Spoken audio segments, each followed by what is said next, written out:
Dans cette vidéo, nous allons voir les règles de comparaison de nombres décimaux.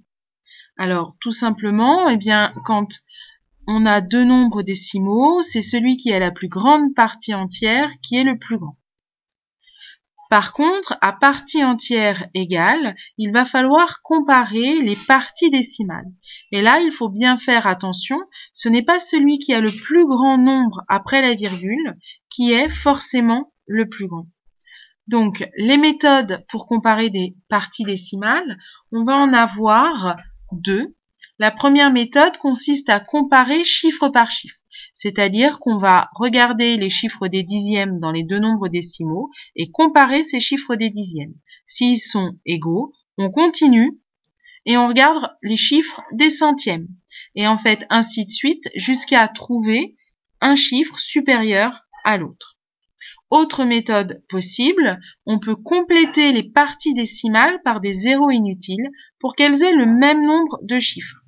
Et ensuite, on compare les nombres ainsi formés et c'est le plus grand qui donne le nombre décimal le plus grand. Prenons comme exemple 34,564 et 34,78.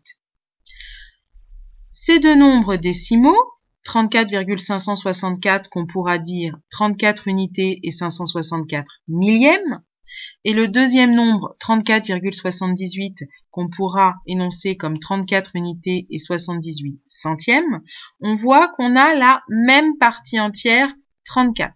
Il va donc falloir comparer les parties décimales. Alors, si on utilise la méthode pour rajouter des zéros inutiles pour avoir le même nombre de chiffres, puisque j'ai 3 chiffres dans 564 et 2 dans 78, je vais rajouter un 0 après 78 pour obtenir 780. Donc 34,78, 34 unités et 78 centièmes, c'est égal à 34 unités et 780 millièmes.